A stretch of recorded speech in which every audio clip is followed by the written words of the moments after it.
Subscribe करें हमारा YouTube channel और यदि सब्सक्राइब कर लिया है तो नए वीडियो के नोटिफिकेशन मोबाइल में प्राप्त करने के लिए बेल आइकन दबाएं।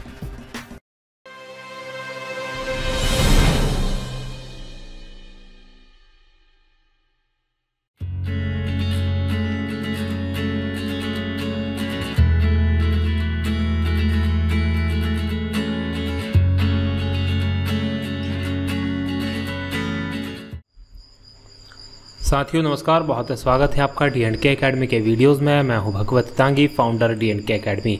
स्वागत करता हूं आप सभी का डेली करंट अफेयर शो के 10 जुलाई 2017 के प्रोग्राम में।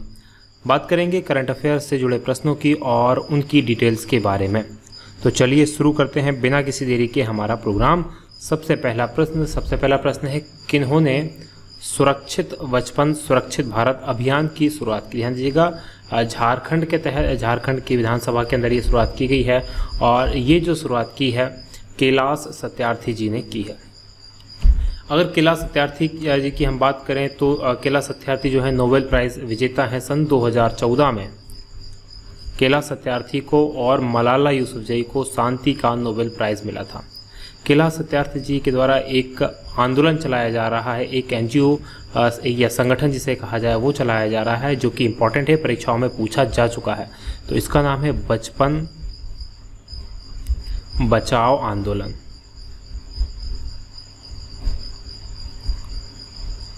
उन्नीस सौ 80 से इसकी शुरुआत की गई थी। इस आंदोलन की 1980 से इनके द्वारा शुरुआत की गई थी।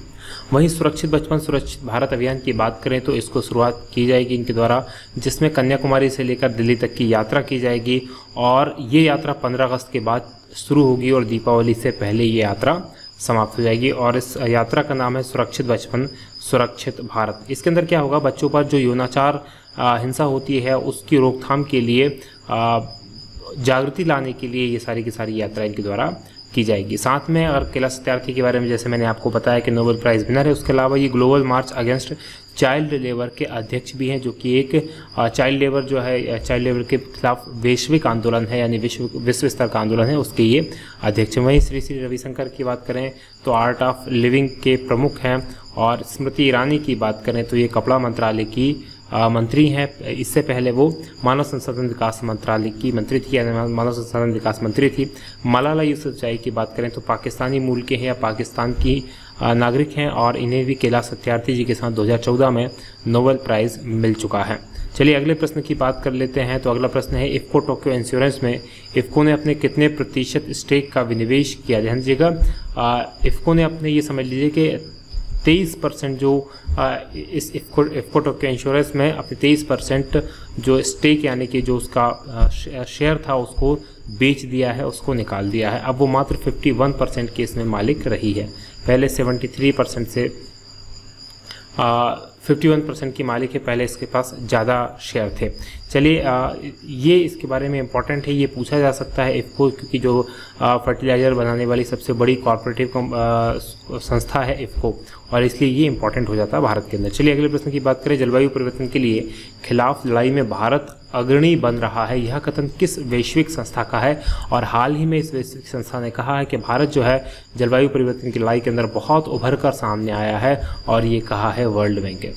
देखिए वर्ल्ड बैंक की हम बात करें तो इम्पॉर्टेंट एक वित्तीय संस्था है, और वर्ल्ड बैंक यानी कि जिसका विश्व बैंक भी जिसे कहा वर्ल्ड बैंक भी या विश्व बैंक, ये वाशिंगटन DC के अंदर इसका मुख्यालय है। ध्यान दीजिएगा, वाशिंगटन DC जो है वो अमेरिका की राजधानी है, USA की राजधानी है। इसकी स्थापना की बात करें तो इसकी स्थापना 1944 में की गई थी।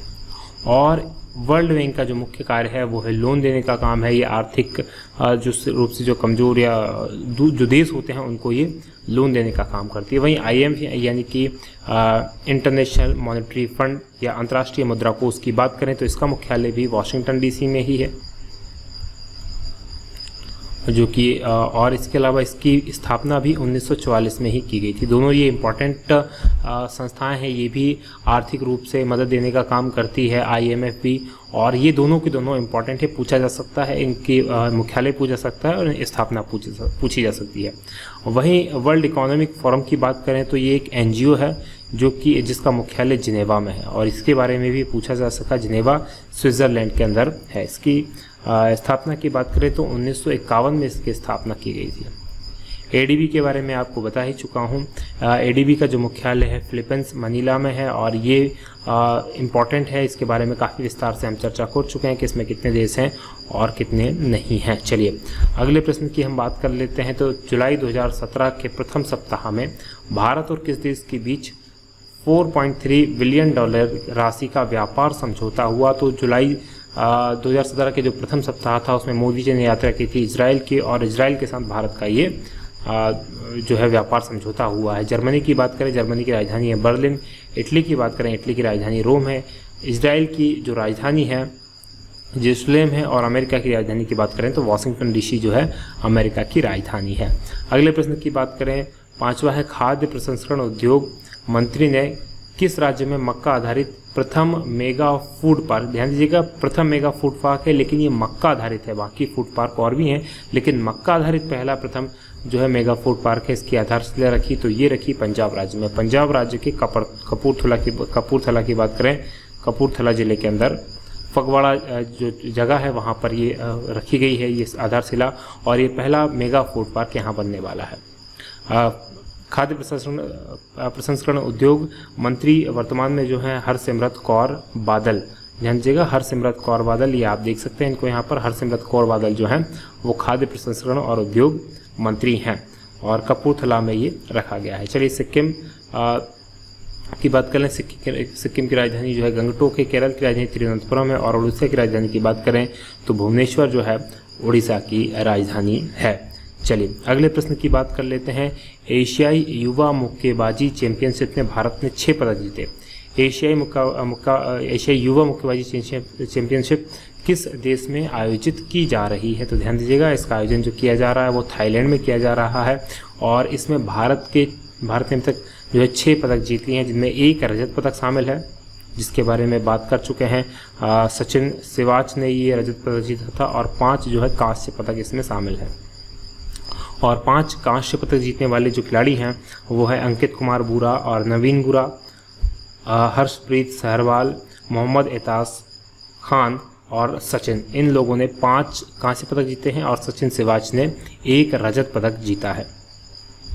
सिंगापुर की बात करें तो सिंगापुर यहाँ पर आप देख सकते हैं, सिंगापुर मलेशिया के नीचे एक बहुत छोटी सी जगह है, ये आप इसकी लोकेशन ध्यान रखिएगा। जिसकी राजधानी की बात करें तो एक पूरा के पूरा देश ही एक शहर की तरह है, सिंगापुर सिटी कह सकते हैं। इसकी राजधानी मुंबई से छोटा है, 35 लाख लोगों की लगभग यहाँ जनसंख्या रहती है। वहीं ब्रुनेई की बात करें तो ब्रुनेई की जो राजधानी है वो है बंदर सेरी बेगमान, और ये देख सकते हैं आप यहाँ पर ब्रुनेई जो है स्थित है। यहाँ का जो वर्तमान में सुल्तान है काफ़ी अजीबोगरीब शौक पाले हुए रखता है, तो यहाँ सल्तनत है, राजशाही यहाँ पर चलती है। थाईलैंड की बात करें तो थाईलैंड यहाँ पर आप देख सकते हैं, थाईलैंड की राजधानी जो है बैंकॉक है। यहाँ पर ही थाईलैंड की राजधानी है, बैंकॉक है, म्यांमार की बगल में है, इस तरफ लाओस है, एक तरफ वियतनाम है, नीचे की तरफ कंबोडिया है। चलिए कंबोडिया की बात करें तो कंबोडिया की जो राजधानी है वो नामपेन है। कंबोडिया की राजधानी नामपेन, कंबोडिया आप यहाँ पर देख सकते हैं। तो ये इम्पॉर्टेंट कंट्रीज़ हैं, इसे जो कहा जाता है दक्षिण पूर्व एशिया कहा जाता है।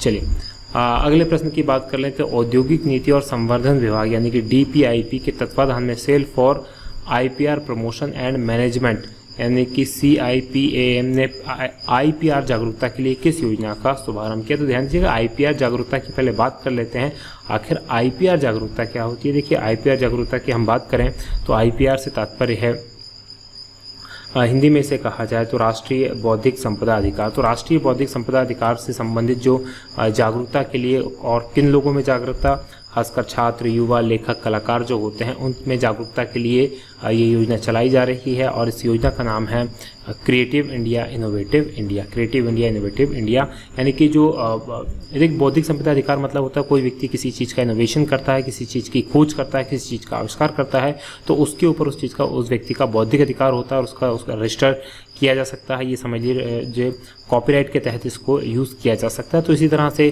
चीज़ें और इसके बारे में लोग जाने, उसके बारे में सारी की सारी बात की जा रही है। चलिए अगले प्रश्न की हम बात करें।